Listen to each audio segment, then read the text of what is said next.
Episode की शुरुआत होती है और हमें दिखाया जाता है बाइट यान को वो रेंशी से कहता है कि चलो अब मुझे इतना घूरना बंद करो, तुम कब से मुझे देखे जा रही हो। ये सुनते ही वो शर्मा कर अपना मुंह दूसरी तरफ करती है और उससे कहती है कि तुम्हें ज्यादा सेंटिमेंटल होने की जरूरत नहीं है, मुझे वैसे भी तुम में कोई इंटरेस्ट नहीं है, इसलिए किसी गलतफहमी में मत रहना। तो बाइट यान कहता है कि चलो फिर ठीक है, अपना काम शुरू करते हैं। वैसे भी मुझे आधे पैसे तो मिल गए हैं, मगर बाकी के पैसों की बात करते हुए वो उसके बिल्कुल करीब आ जाता है और उसके कान में आकर कहता है कि उम्मीद है कि तुम बाकी के पैसे भी जल्दी मुझे दे दोगी। ये कहकर वो उसके पास ही बैठ जाता है, जिस पर वो लड़की कहती है कि इसे तो सिर्फ पैसों की लालच है और किसी चीज की परवाह नहीं। मगर फिर दूसरी तरफ बाइट यान अपने पैर उससे टच करके उसे कहता है कि चलो शुरू करते हैं, जिस पर वो लड़की अपने बिस्तर के साइड पे सो जाती है और बाइट यान भी वहीं पे उसके बराबर में लेट जाता है।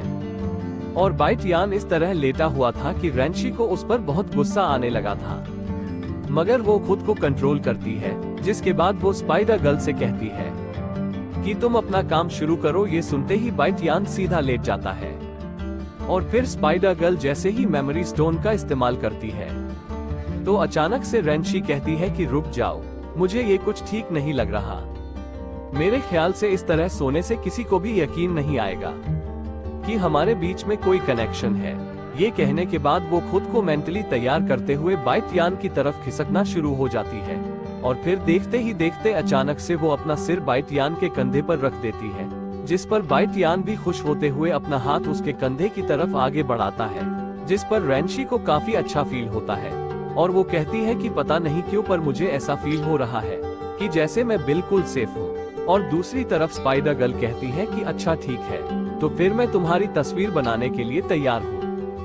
ये सुनते ही रेंशी अपना हाथ उसके पेट पर रखने वाली होती है, मगर फिर वो अपना हाथ सीधा उसके कंधे की तरफ ले जाती है। ये देखकर बाइट यान अपना हाथ उसके कंधे पे जाके रखता है और स्पाइडर गर्ल अपना काम शुरू कर देती है, जिसके बाद हम देखते हैं कि अचानक रेंशी अपनी एक टांग बाहर निकालकर बाइट यान की टांग के ऊपर रख देती है। ये देखकर स्पाइडर गर्ल को ऐसा फील होता है कि जैसे रेंशी को उसमें इंटरेस्ट है, इसीलिए वो उसके इतना ज्यादा करीब आ रही है।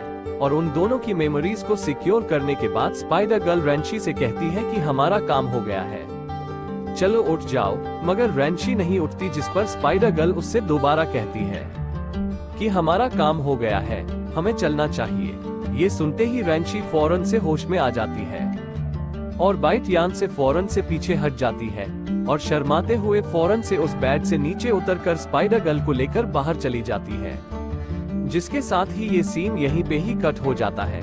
अगले सीन में हमें मिस कियांगली को दिखाया जाता है, जो कि बाइट यान की ली हुई पिल को अपने ग्रैंडफादर के पास लेकर आती है और उसे वो जैसे ही खिला रही होती है तो इतने में उसका फादर वहां पे आ जाता है, जो कि उसे पिल खिलाते हुए देखता है तो कहता है कि ये तुम क्या कर रही हो। तो कियांगली ने उसे वो पिल खिला दी थी, जिस पर उसका फादर उससे गुस्सा होते हुए कहता है कि तुमने क्या खिलाया है फादर को। तो वो कहती है कि मैंने ग्रैंडफादर को हुई नान डान पिल खिलाई है। ये सुनकर उसकी सिस्टर इन लॉ कहती है कि क्या हुई डान पिल तुम्हें कहां से मिल गई। तो वो बताती है मुझे ये पिल असल में 300 गोल्डन कॉइन्स के बदले में मिली है। ये सुनते ही उसकी सिस्टर कहती है कि 300 गोल्डन कॉइन में तुम्हें हुनान पिल मिल गई, ये हो ही नहीं सकता, तुम्हें जरूर किसी ने बेवकूफ बनाया है। तो उसका फादर कहता है कि तुम्हें कम से कम ये पिल अपने ग्रैंडफादर को खिलाने से पहले मुझे दिखानी तो चाहिए थी, कम से कम हमें पता तो चलता कि यह पिल असली है या नकली। तुम सच में इतनी बेवकूफ कैसे हो सकती हो। वो लोग उसकी काफी बेइज्जती कर रहे थे, मगर दूसरी तरफ उसकी सिस्टर इन लॉ देखती है कि ग्रैंडफादर की तबीयत अब ठीक होने लगी है, यानी कि वो पिल अपना असर दिखा रही है। ये सुनते ही कियांगली का फादर फौरन से ग्रैंडफादर के पास आ जाता है और उसकी तबीयत को चेक करता है और अपनी एनर्जी का इस्तेमाल करते हुए उस पिल को उसकी बॉडी के अंदर जल्द से जल्द एब्जॉर्ब करने की कोशिश करता है, जिसके बाद अचानक से उसका फादर आंखें खोलता है, जिस पर वो सब लोग हैरान हो जाते हैं कि यह पिल तो काम कर गई। और उसका बेटा भी बहुत खुश होता है कि फाइनली मेरे फादर होश में आ गया है। और कियांगली कहती है देखा मैंने आपसे कहा था ना, ये पिल वाकई में असली है, अब तो आप सबको पता चल गया होगा। जिसके बाद ये सीन यही कट हो जाता है। अगले सीन में हम लोग दोबारा से बाइट यान को देखते हैं, जो कि अपने घर के अंदर कल्टीवेशन कर रहा होता है और वहीं पे एल कियो उसकी पिल्स के साथ टाइम पास कर रहा था। इसी तरह कुछ देर गुजरती है तो एल कियो वापस से बाइट यान के पास चला जाता है। तो बाइट यान फौरन से अपनी कल्टीवेशन को रोकता है और हमें पता चलता है कि बाइट यान पूरी रात कल्टीवेशन करके ही गुजार रहा था। और वो एल कियो से कहता है कि चलो क्यों ना आज हम लोग ब्लू फायर सेट का चक्कर लगाए, काफी दिन से हम वहां पर नहीं गए। ये कहने के बाद अगले सीन में हम लोग देखते हैं कि जब वो ब्लू फायर सेट में जाता है तो वहां पे 6 एल्डर पहले से ही मौजूद होता है, जो कि बाइट यान को देखते ही बहुत खुश होता है और कहता है कि फाइनली तुम वापस आ ही गए।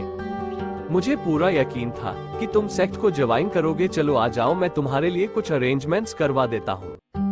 ये कहकर वो उसे अपने साथ ले जाता है और रास्ते में वो उसे समझाते हुए कहता है कि मैंने जो जो मूव्स तुम्हें सिखाए थे उनकी अच्छे से प्रैक्टिस करते रहना, और अगर तुम्हें किसी भी चीज की जरूरत हो तो तुम डायरेक्ट मेरे पास आओगे और मुझे बताओगे। और हाँ, मैं तुम्हें एक और चीज देने वाला हूँ। वो उसे एक जेट स्लिप देता है और कहता है कि हमारे ब्लू फायर सेट की सारी इंफॉर्मेशन इसके अंदर है।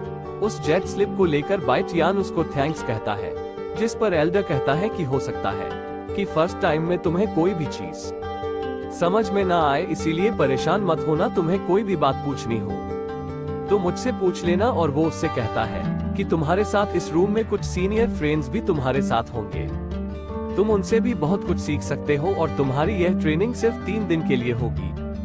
उम्मीद है कि 3 दिन के बाद तुम हमें बिल्कुल सरप्राइज कर दोगे। जिसके बाद वो उसे उसके ट्रेनिंग रूम की तरफ इशारा करते हुए कहता है कि ये ट्रेनिंग रूम मैंने तुम्हारे लिए अरेंज कराया है, इसलिए तुम इसके अंदर रहकर हार्ड वर्क करते रहना और खुद को ग्रो करते रहना। ये कहते ही एल्डर वहां से चला जाता है। इतने में अचानक वहां पे बाइट यान को पीछे से हान फेंग की आवाज सुनाई देती है। तो वो पीछे मुड़कर देखता है तो हान फेंग किसी लड़के के साथ वहां पे आ जाता है और उसे देखकर बाइट यान कहता है कि लगता है कि लास्ट टाइम वाली मार से तुमने अच्छा सबक नहीं सीखा, इसीलिए तुम दोबारा वापस आ गए हो। ये सुनकर हान फेंग गुस्से में कहता है कि लास्ट टाइम तो मेरा नजर जरा सा भटक गया था, इसीलिए तुम मुझे हराने में कामयाब हुए, मगर ऐसा दोबारा कभी भी नहीं होगा। ये सुनकर बाइट यान कहता है कि हाँ मैं जानता हूँ, हर हारने वाला बंदा यही कहता है कि वो गलती से हारा है, इसलिए तुम भी एक्सक्यूज बना रहे हो। तो यह कोई नई बात नहीं, पर अगर तुम एक सच में अक्लमंद बंदे हो तो तुम्हें मुझसे दूर रहना चाहिए, वरना तुम खुद जानते हो कि तुम मुझसे जिस तरह भी पंगा लोगे पिटाई आखिर में तुम्हारी होगी। और फिर तुम बाद में मुझे ब्लेम मत करना कि मैंने तुम्हें बिना वजह क्यों मारा। ये सुनते ही हान फेंग को बहुत गुस्सा आता है और उसके साथ उसके दोस्त को और भी ज्यादा गुस्सा आता है और वो कहता है कि ये लड़का कुछ ज्यादा ही एरोगेंट है, लगता है कि इसे सबक सिखाने की जरूरत है। वो हान फेंग से कहता है तुम इसे मुझ पे छोड़ दो, मैं इसे ऐसा सबक सिखाऊंगा कि ये दोबारा कभी तुमसे बदतमीजी नहीं करेगा। ये सुनकर बाइट यान भी उससे लड़ने के लिए बिल्कुल तैयार हो जाता है और पलक झपकते ही उसके बिल्कुल पीछे आकर उसे एक जबरदस्त किक मारकर पीछे धकेल देता है। ये देखकर वो बंदा भी गुस्से में आकर बाइट यान की तरफ तेजी से हमला करने के लिए आता है और हम देखते हैं कि जैसे ही उनके बीच में फाइट होती है तो वो बाइट यान पर फर्स्ट अटैक करता है, मगर बाइट यान फिर से उसके चुंगल से निकलकर उसके दूसरी तरफ आ जाता है और उस पर एक जबरदस्त किक से अटैक करता है, जिससे वो बंदा वहां से दूर जा गिरता है।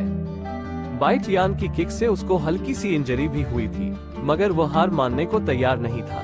वह दोबारा से बाइट यान पर हमला करने के लिए आता है तो बाइट यान इस मर्तबा उसे हराने के लिए अपनी पूरी ताकत का इस्तेमाल करते हुए अपनी 9-फोल्ड टेक्निक का इस्तेमाल करता है, जिससे वो एक पावरफुल बीस्ट को समन करके एक जबरदस्त पंजे से अटैक करता है, जिससे वो उस वॉरियर को उठाकर दूर फेंक देता है। और इसी के साथ यह एपिसोड यहीं पे ही एंड हो जाता है। अगर आपको यह एपिसोड अच्छा लगा हो तो कमेंट कर बताना।